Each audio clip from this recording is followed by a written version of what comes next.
Cari tahu dulu atau langsung main trading gitu? Ya, berawal dari saham sebetulnya. Hmm. Jadi ya, ya dan enggak. Banyak orang yang kayak apaan kripto nih? Ah ini money Ya, game, pasti banyak banget kan kita dengar kayak gitu. belum cukup banyak edukasi ya tentang kripto. Mhm.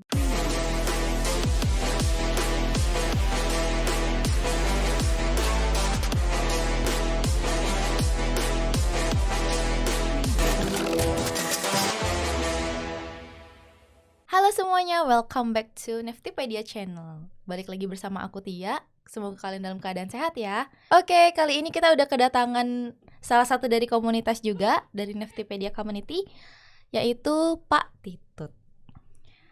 Baik, langsung saja. Sebelum aku yang ngenalin, mending kita tanya-tanya langsung aja kali ya.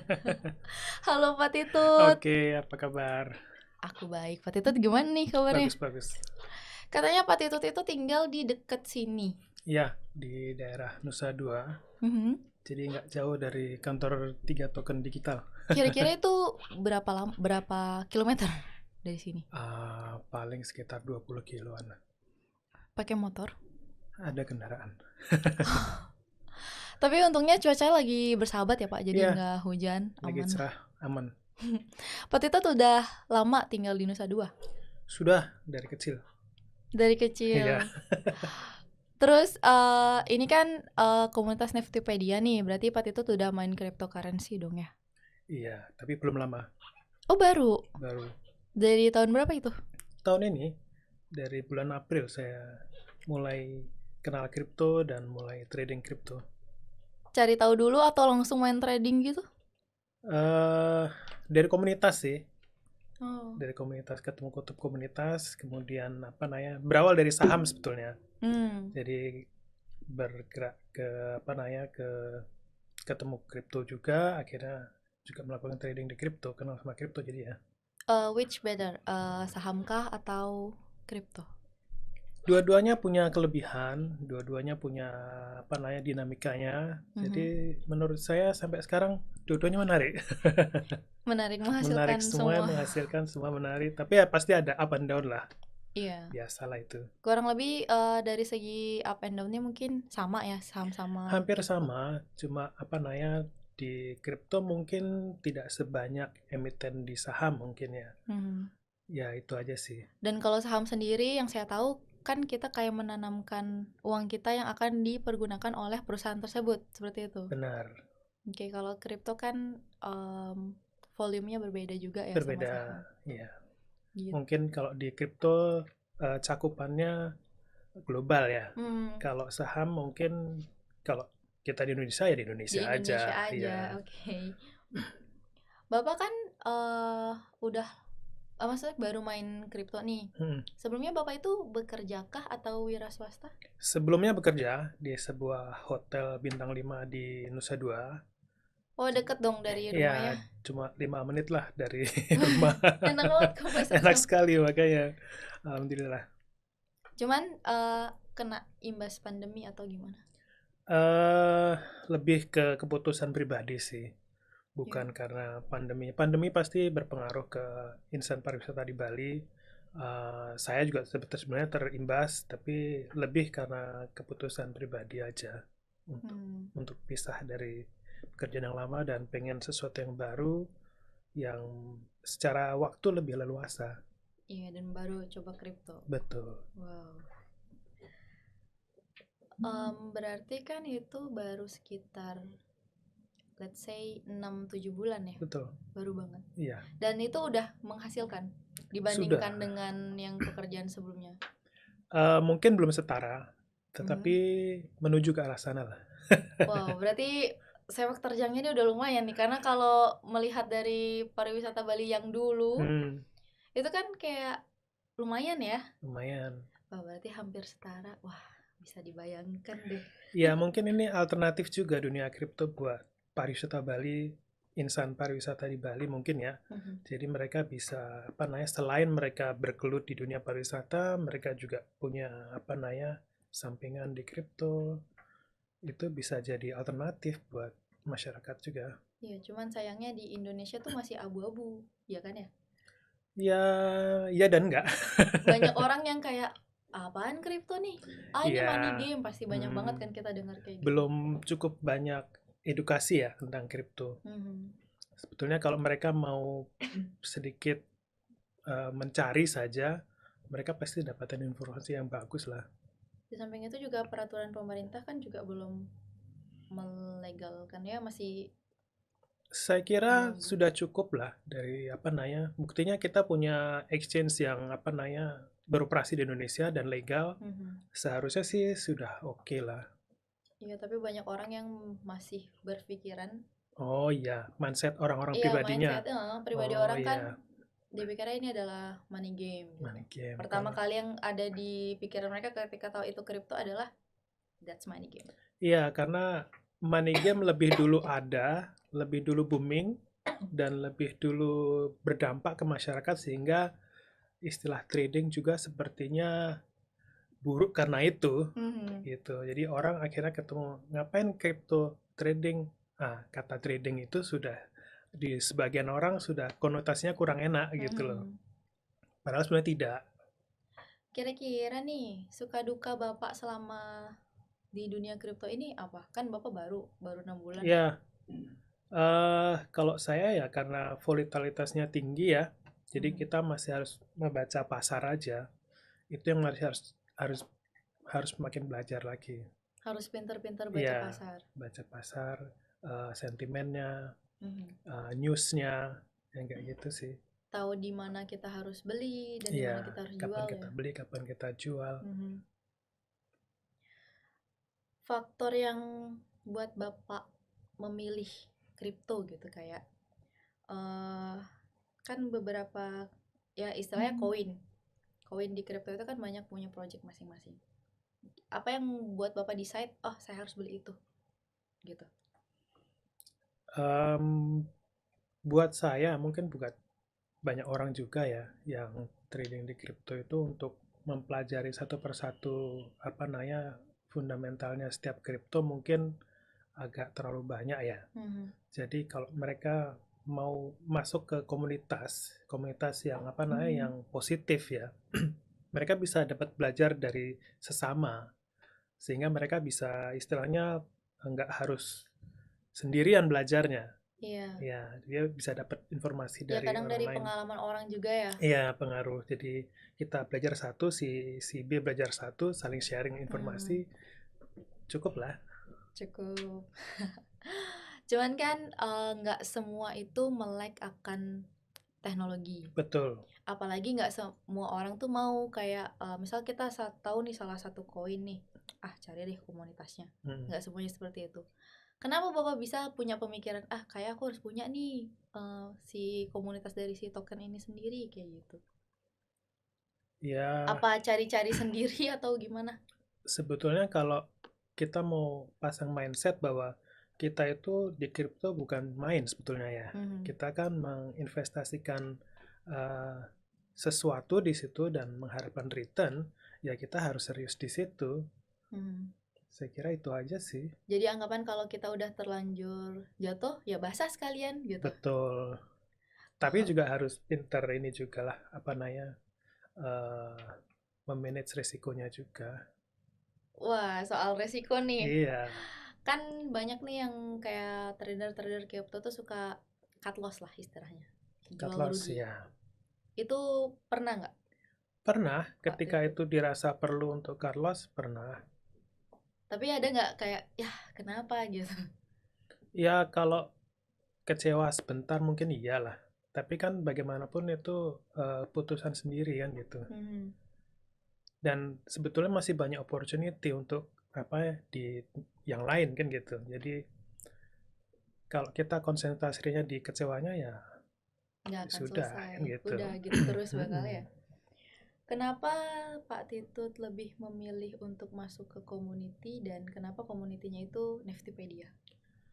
Em, ya kalau ketika saya masuk di kripto banyak juga informasi tentang apa namanya bagaimana mereka yang dulu apa namanya em, mereka ketemu kripto yang sekarang sudah bagus, terus mereka kembali menginformasikan bagaimana kripto itu dulu ketika baru mulai Mhm. kan gitu. Jadi ada cerita-cerita yang di situ sangat apa ya, bikin ngiler juga sebetulnya Iya. buat mereka yang sukses kan gitu. Makanya eh, kalau ada kripto-kripto baru itu sebetulnya kan bisa jadi opportunity kita kan gitu Mhm. ke depannya. Kalau apa namanya kita bisa dapetin opportunity itu why not kan gitu. Iya. Nggak akan ada yang bisa nolak itu. Cuma ya pintar-pintar lagi memilih kan gitu. Mhm. Saya kira itu aja. Terus kalau Neftipedia sendiri itu Bapak ketemunya di mana? Kan banyak orang yang dari Telegram langsung, ada yang dari Instagram juga. Apa Bapak dari keduanya? Saya sebetulnya ketemu Netipedia dari komunitas saham sebetulnya. Oh, dari Ya, komunitas dari saham. komunitas saham saya ikutin, kemudian di sana ada yang sharing tentang Netipedia. Kemudian saya masuk ke websitenya, saya baca white papernya, saya lihat apa namanya eh, timnya juga ada di sana. Hmm. Jarang-jarang saya lihat ada apa namanya white paper yang kelihatan tampang orang-orangnya gitu kan ya. Iya. Kemudian base-nya kemudian di Indonesia dan apa namanya mengusung token NFT. NFT juga lagi booming. Mhm. Ya, itu menurut saya patut untuk didalami gitu dan Iya. setelah baca semuanya ya saya yakin sih, Yakin akan yakin berkembang. ya.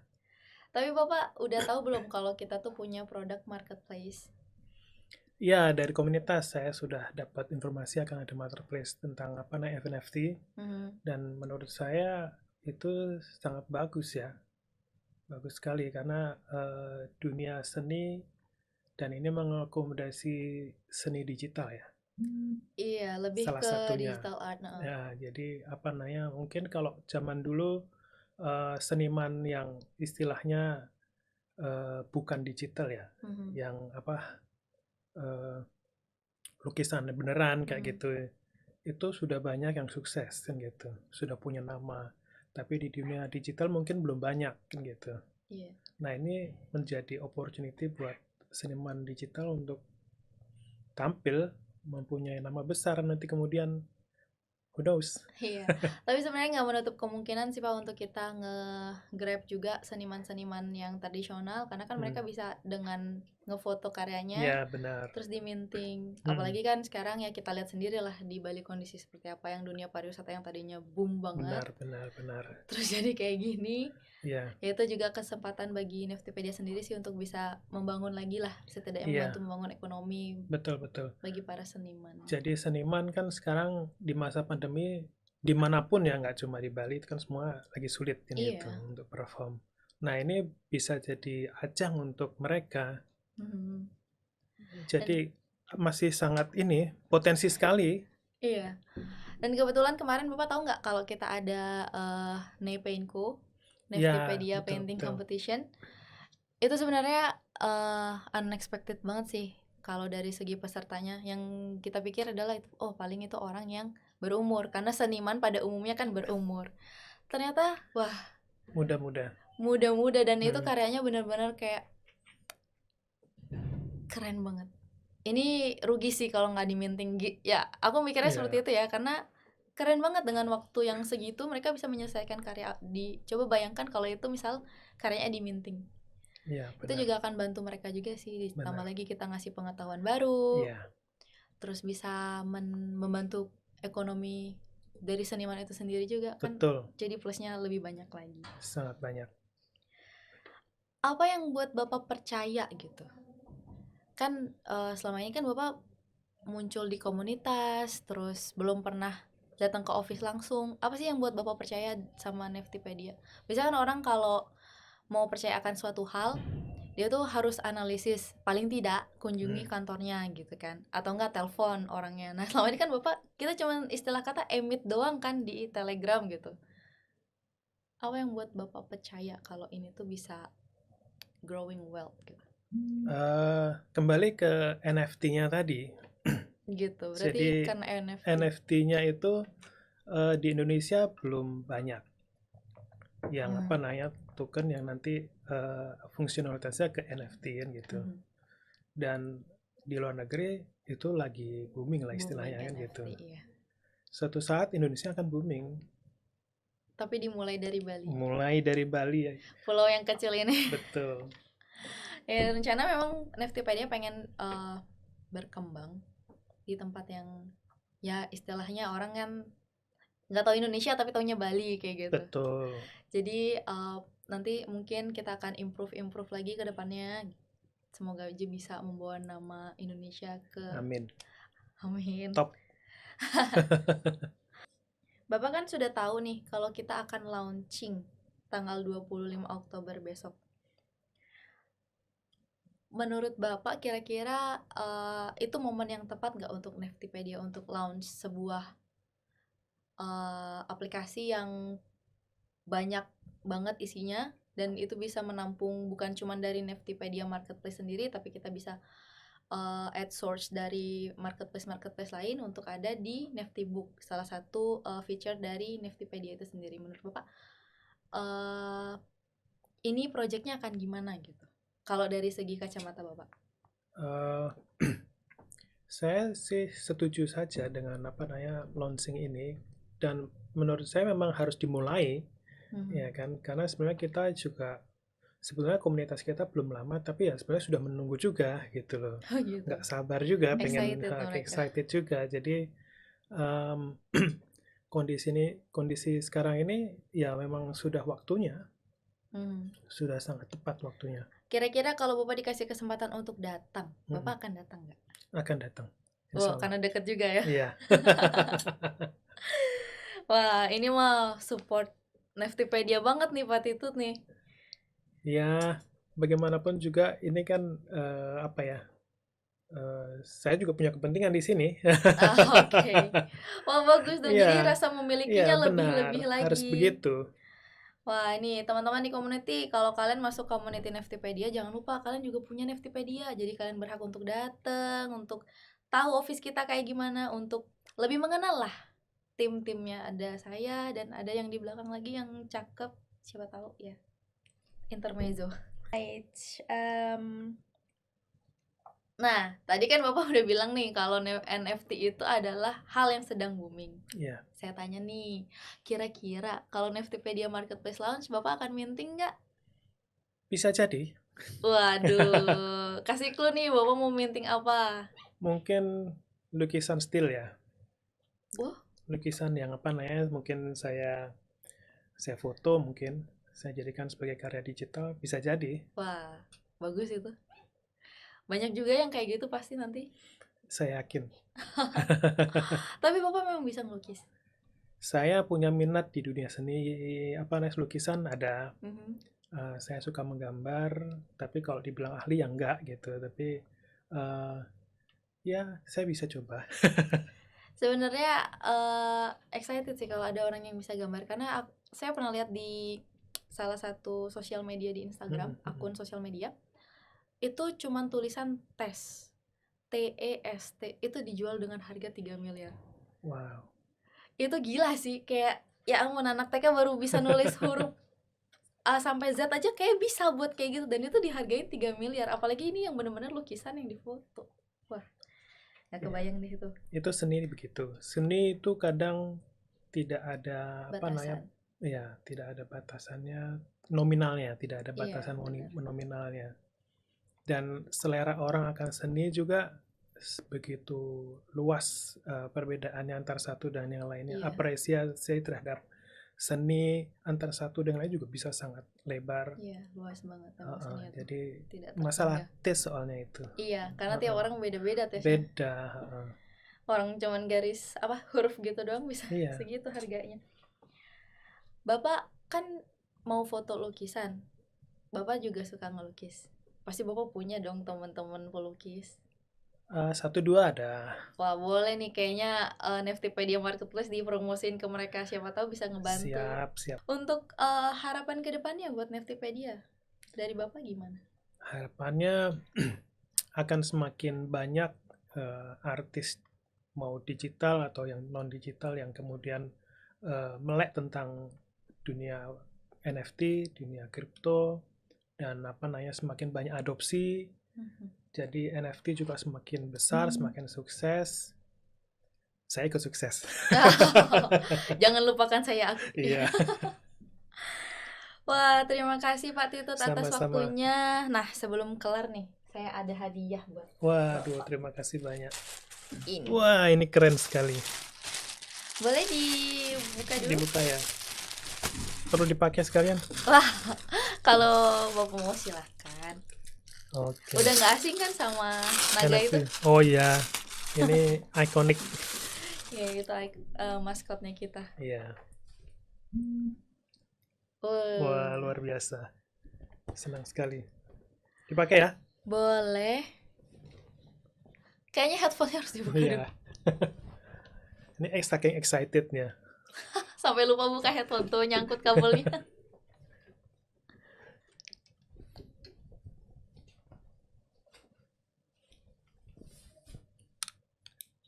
Wih, Woi, cukup. keren. Wah, Wah, ini teman-teman komunitas harus ngirim nih. tuh teman-teman komunitas, kalau kalian mau datang ke Beli, office, beli. oh iya bener, boleh beli merchandise kita tuh. Oh iya, kalau pada mau datang ke office kita terbuka di office hour ya. Jangan datang jam 12 malam, kagak ada orang. Oke, terima kasih atas waktunya Pak Terima Titut. kasih, Terima kasih sama-sama. teman-teman community yang udah nonton. Jangan lupa tungguin video selanjutnya. Bye-bye.